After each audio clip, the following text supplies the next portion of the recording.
Madame, Monsieur, bonsoir. Nous poursuivons la série d'épisodes consacrés au nouveau modèle de développement et ce soir, focus sur le secteur privé puisque son dynamisme est au cœur de tout modèle de développement et compte tenu du contexte délicat que traversent ces acteurs, bien sûr à cause de la Covid-19, il est difficile de se projeter sans relance économique. Alors outre cette projection, quelles sont les attentes des chefs d'entreprise marocains de ce nouveau modèle de développement? Comment établir ou rétablir un cadre de confiance et de responsabilité parmi les acteurs de ce secteur privé? Comment le patronat compte mettre en œuvre les recommandations du rapport de la commission spéciale?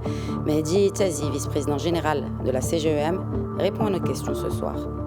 Bienvenue à tous.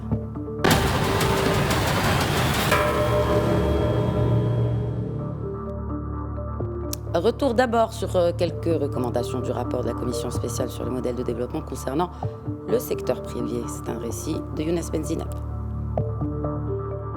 Métamorphose de l'économie, prospérité, durabilité et leadership régional, les ambitions du nouveau modèle de développement ont été exposées à la CGEM. Cette dernière a passé en revue les différents objectifs abordés dans le rapport de la commission spéciale sur le modèle de développement. Il en ressort que le nouveau modèle érige le secteur privé comme un partenaire clé dans le nouveau pacte national pour le développement. Plus concrètement, il est attendu du secteur privé national et étranger d'être davantage responsable et entreprenant, de participer à l'effort d'inclusion et de protection sociale et d'investir dans une démarche gagnant-gagnant avec les territoires en veillant à un juste partage de la valeur créée. Le document de 170 pages précise que ce repositionnement passerait notamment par un dialogue constant de partenariat entre le secteur privé dûment représenté dans toute sa diversité, de la TPME aux grands groupes, les acteurs sociaux et l'État. Une démarche partagée par la CGEM qui s'est dite prête à jouer son rôle dans la mise en œuvre de ce chantier. Le patronat qui entend mettre en place un comité interne dédié entièrement à ce chantier préconise plusieurs ruptures, parmi lesquelles figure l'évolution du rôle de l'État pour être beaucoup moins dans les opérations et beaucoup plus dans la régulation économique. J'ai à présent le plaisir d'accueillir depuis Casablanca Mehdi Tazi, vice-président général de la CGEM. Bonsoir Mehdi Tazi, merci d'être avec nous. Bonsoir et merci pour votre invitation. Ma première question est la suivante. Elle s'adresse peut-être à tous les chefs d'entreprise. Je suis chef d'entreprise. Comment, selon vous, patronat, ce nouveau modèle de développement répond à mes préoccupations? Écoutez, d'abord, je voudrais souligner la complétude du travail qui a été réalisé par les membres de la commission sous la présidence de M. Benmoussa et dire à quel point je pense que ce rapport est complet. L'idée générale qui ressort, sans rentrer dans beaucoup de détails, mais on peut aller dans autant de détails que vous le souhaitez, c'est que les chefs d'entreprise et les entrepreneurs puissent bénéficier d'une économie saine, d'une économie productive, puissent être protégés dans l'acte d'entreprendre et puissent avoir une interaction avec l'État qui soit une interaction, disons, beaucoup plus simplifiée, beaucoup plus saine, puisque le modèle, dans ce sens, propose qu'il y ait un choc de simplification de la relation entre les entreprises et l'État en éliminant autant que faire se peut les autorisations et les agréments nécessaires. Donc, Mehdi Tazi, si j'ai bien compris, ces volets-là que vous venez de citer dans le rapport répondent aux préoccupations. Bien sûr, la CGEM a eu un rôle dans l'élaboration de ce rapport. En tout cas, elle a été consultée, le patronat a été consulté parmi les consultations pour mettre en place le diagnostic. Est-ce que vous pensez qu'il y aurait certains points dont aujourd'hui le chef d'entreprise a besoin pour être acteur de cette croissance, pour créer plus de valeur et d'emplois?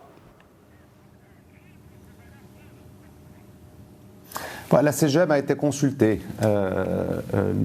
fin janvier 2020, un petit peu avant le début de cette pandémie. Nous avons été auditionnés par la commission spéciale du nouveau modèle de développement, nous avions fait au préalable un travail très inclusif aussi à notre niveau, au niveau des régions, des fédérations et de l'ensemble des composants de la CGM, du groupe parlementaire, pour proposer un modèle de développement qui réponde aux besoins de l'entreprise. Donc avec un axe très économique, lorsque le modèle de développement, lui, est beaucoup plus général et inclut aussi des questions sociales, etc. Quand on regarde les priorités de la CGM, les propositions de la CGM, d'abord à la commission spéciale, mais aussi les propositions qu'a faites la CGM dans le cadre du plan de relance que nous avons remis en mai 2020.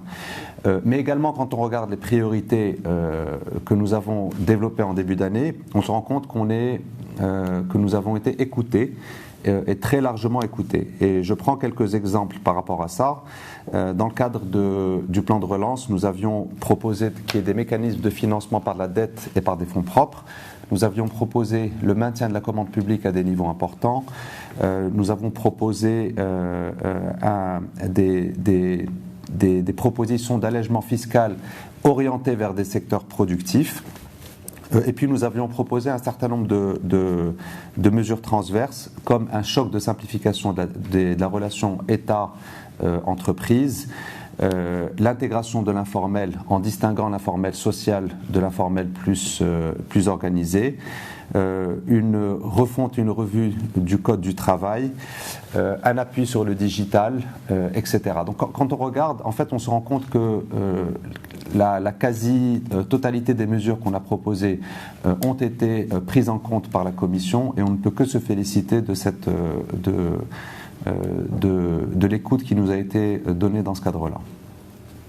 Alors du coup, comment le patronat compte-t-il implémenter les recommandations? Parce que bien sûr, tout à l'heure je le disais, on doit rétablir un cadre de confiance, mais aussi de responsabilité de ce secteur privé. Alors comment la CGEM compte implémenter ces recommandations?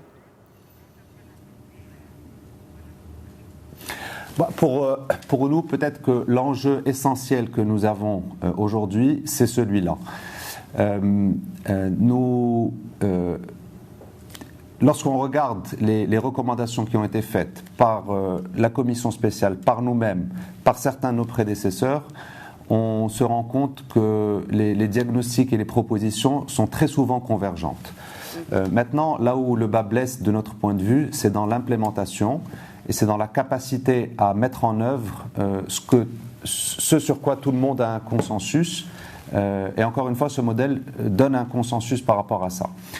On entend trop souvent, de mon point de vue, des personnes autour de nous dire c'est encore un rapport de plus, c'est encore des recommandations de plus. Et je crois qu'il faut combattre ça, parce que c'est la responsabilité de chacun d'entre nous, société civile, citoyens, entreprises, de prendre nos responsabilités et de travailler pour notre pays.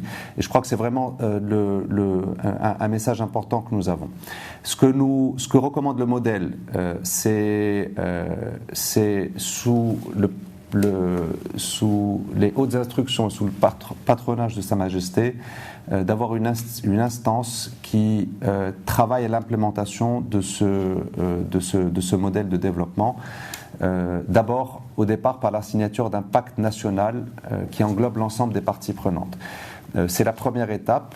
Derrière, ce que l'on doit prendre en compte, c'est que les mesures doivent être... c'est qu'il faut qu'il y ait une instance de gouvernance inclusive au plus haut niveau de l'État, qui puisse... s'assurer que l'implémentation de l'ensemble des mesures soit faite, et qu'il puisse s'assurer qu'il y ait une cohérence dans ce travail, puisque ça va toucher tous les secteurs, toutes les composantes de la société, et je crois que c'est vraiment là l'enjeu essentiel que nous avons. Ce que nous avons décidé de faire au niveau de la CGM, c'est de mettre en place, et le président Chakib Aliej l'a annoncé lors de la visite de la commission la semaine dernière, c'est de mettre en place une commission dédiée à l'implémentation de au support de l'implémentation de ce nouveau modèle de développement qui soit aussi, là encore une fois, inclusif. Donc nous allons, dans le cadre de cette commission, avoir des représentants des fédérations, des représentants des régions, des représentants des commissions internes de la CGEM, du groupe parlementaire et de la direction de la CGEM, pour qu'on puisse d'abord mettre en cohérence nos priorités avec le modèle de développement et ensuite nous assurer que ce travail avance. Nous avons d'abord des instances en interne qui nous permettent de suivre ça, dans le cadre d'abord le conseil d'administration, les commissions, les régions et les fédérations, mais nous avons aussi une plateforme avec le gouvernement, qui d'ailleurs s'est réunie il n'y a pas longtemps, et qui me semble être un bon outil pour jouer notre partition dans le développement l'implémentation de ce nouveau modèle de développement. Il y a un terme qui revient beaucoup dans ce rapport, et en l'occurrence, il s'agit de cohérence de politique publique. Bien sûr, vous, en tant que représentant du secteur privé, ce soir, je vais vous parler de cohérence. Et quand je parle de cohérence, je parle un peu d'une synchronisation entre les différents plans sectoriels. Comment vous, en tant que CGEM, comptez-vous peut-être même implémenter cela à votre niveau ? Qu'il y ait vous avez parlé de transversalité, qu'il y ait une transversalité parmi les différents secteurs à travers toutes les fédérations que compte la CGEM.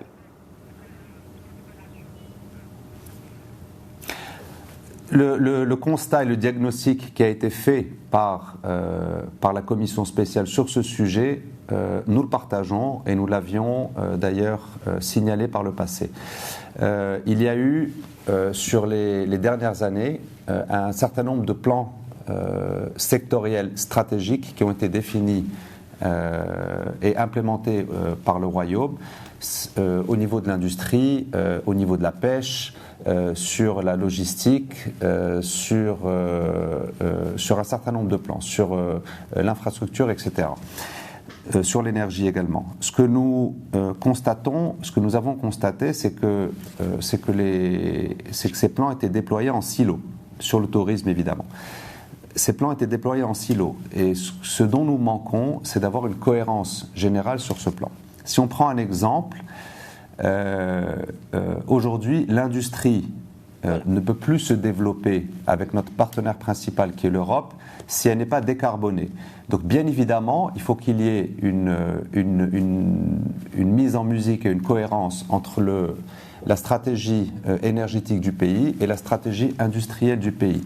Après, ce que recommande le nouveau modèle de développement, et encore une fois nous partageons, on ne peut pas ne pas partager, c'est que notre économie soit plus innovante et qu'elle soit plus diversifiée. Elle a besoin d'être plus innovante parce qu'on doit monter en gamme et monter en valeur ajoutée. Sinon, nous nous retrouvons avec des secteurs qui sont avec des entreprises qui font peu de marge et qui sont facilement remplaçables. Il faut aussi qu'elle soit diversifiée pour qu'on ait une meilleure résistance aux chocs économiques. C'est bien évidemment parfaitement compréhensible. Si notre industrie dépend d'un secteur, le jour où ce secteur a un problème, le pays tout entier a un problème. C'est le cas de certains pays, par exemple, aujourd'hui, qui souffrent de la chute drastique du tourisme, parce que le tourisme est quasiment à l'arrêt au niveau partout dans le monde entier. Donc le nouveau modèle de développement préconise qu'il y ait entre autres, une montée en gamme par de l'innovation sur les secteurs sur lesquels nous misons et qu'il y ait une diversification de ces secteurs pour avoir une meilleure résistance au choc.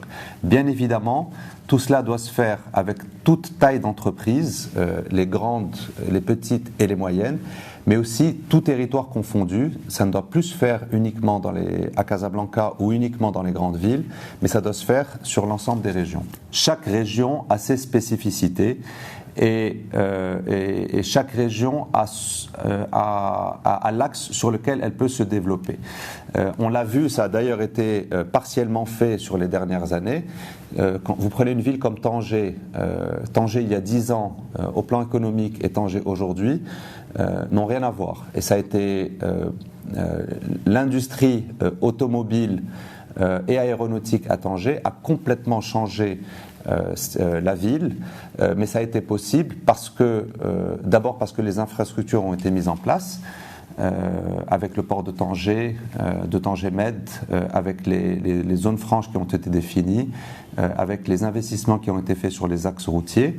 Ça a été aussi rendu possible parce qu'un investissement lourd a été fait sur le capital humain et parce que des accords de libre-échange ont été signés il y a 15 ans pour certains, par exemple celui des États-Unis, un peu moins pour d'autres. Mais c'est la cohérence globale de ce plan qui a rendu possible l'émergence d'une industrie automobile solide et forte à Tanger, avec, si on prend l'exemple de l'accord de libre-échange entre le Maroc et les États-Unis, plus de 100 000 emplois créés et plus de 150 entreprises qui se sont installées sur les 15 dernières années. Donc on ne peut pas faire le choix d'une mesure qui fait que le développement territorial se passera ou ne se passera pas, mais c'est une cohérence globale et une stratégie complète sur différents axes qui font qu'on rend un territoire plus attractif que d'autres. Ce dont il faut que nous nous assurions, c'est que les régions, du point de vue de l'entrepreneur, soient compétitives et lui permettent de s'installer, se développer de manière sereine. Ce que préconise le modèle et ce que préconise également la CGEM sur cet axe-là, c'est de sécuriser l'initiative entrepreneuriale en éliminant de manière systémique les barrières administratives et réglementaires, en s'assurant d'une concurrence saine et en renforçant les régulateurs et en protégeant les entreprises grâce à des mécanismes de recours qui soient efficaces. Le deuxième axe qui est important, c'est d'orienter les acteurs économiques vers des activités productives et dans ce sens, l'État doit intervenir pour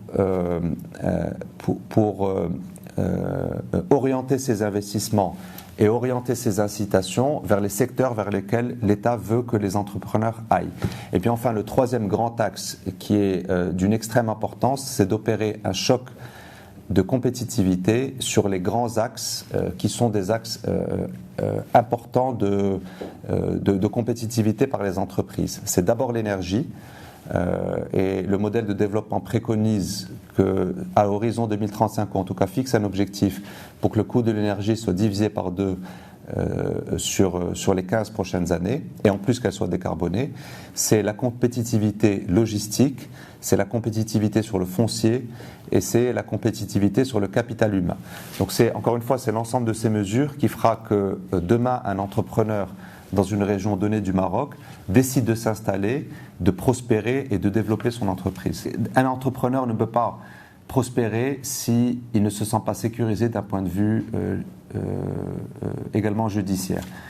Ce que préconise la proposition qui est faite et que nous trouvons extrêmement intéressante, c'est qu'il y ait au plus haut niveau du gouvernement un poste de défenseur de l'entreprise qui puisse intervenir lorsqu'une injustice évidente ou flagrante est définie ou en tout cas est démontrée.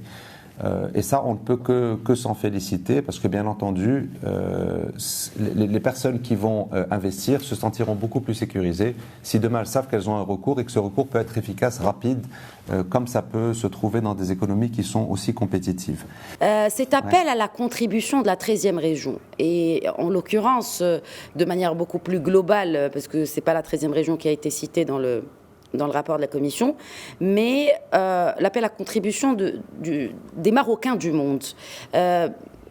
Notamment, à travers la CGM, cette 13e région, si on pouvait peut-être énumérer quelques points communs et les leviers à peut-être enclencher ou qui ont déjà été infléchis afin de mettre à contribution ce potentiel, ce gisement de matière grise, et pas seulement, mais aussi de capital de Marocains du monde. Pour la croissance au Maroc, bien sûr. À notre niveau, nous avons vite compris que c'était une composante importante de notre société. Nous avons une commission qui s'appelle Commission 13e Région et qui s'occupe donc des Marocains du monde. Donc ça montre bien à quel point nous sommes conscients de ce sujet. Deuxièmement, je pense que une des spécificités du Maroc et une des richesses qui entrent dans le cadre de notre capital immatériel, c'est ces Marocains du monde, puisque nous avons une diaspora qui est non seulement importante à travers le monde, mais qui reste toujours très attachée à notre pays. Donc, bien évidemment, c'est une richesse que nous avons, qui en plus est éparpillée à travers le monde. Vous en trouvez beaucoup sur le continent américain, bien évidemment en Europe, mais aussi en Asie. Je pense que pendant cette crise, on l'a vu et on l'a senti, puisque chacun d'entre nous a vu que les Marocains du monde se sont mobilisés quand il le fallait pour contribuer à l'achat de vaccins, pour contribuer à l'achat de masques, etc., etc. Donc c'est une vraie richesse que nous avons et c'est une vraie richesse sur laquelle nous pouvons capitaliser et nous devons capitaliser. Pour ce faire, il faut que ces Marocains du monde se sentent valorisés et se sentent complètement partie prenante de la vie économique, de la vie sociale et de la vie politique de notre pays. Et je crois que les axes sur lesquels nous devons travailler... Oui, pour ma part, je m'exprimerai sur le volet essentiellement économique puisque c'est là que nous avons des aspects.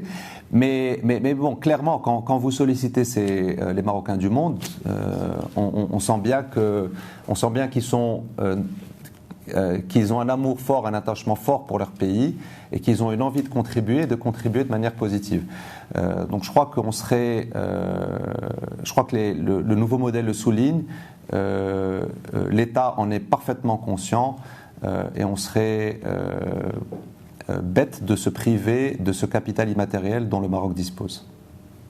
Dernière question, par rapport à la relance, Mahdi Tazi, et par rapport à ce nouveau modèle de développement, est-ce que vous pensez que d'ailleurs, la Commission l'a souligné à travers son président, certainement certaines choses ont dû être réadaptées au contexte actuel à cause de la crise Covid-19. Donc quels sont les outils peut-être déjà à mettre en place là tout de suite ou peut-être à travers le prochain gouvernement parmi les chantiers prioritaires pour relancer la machine économique? Parce que c'est ce qui compte aux yeux de ce chef d'entreprise, c'est que le carnet de commandes se remplisse, c'est que la trésorerie ne soit pas aussi affectée qu'elle ne l'est aujourd'hui.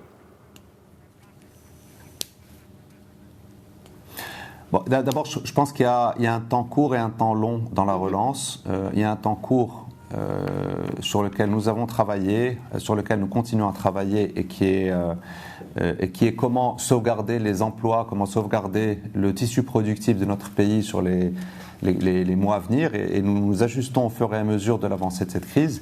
C'est ce qui a été fait en mai dernier, en septembre dernier, et nous l'avons réitéré en janvier, en adaptant au fur et à mesure nos priorités et les axes que nous défendons à la réalité économique du moment.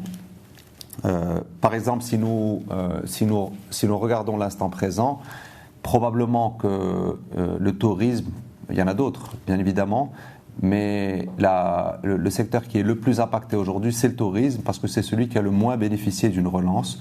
Les autres secteurs, bon an mal an, ont repris et subissent des soubresauts de la demande mondiale. Le tourisme est encore quasiment à l'arrêt si on compare à 2019 par exemple.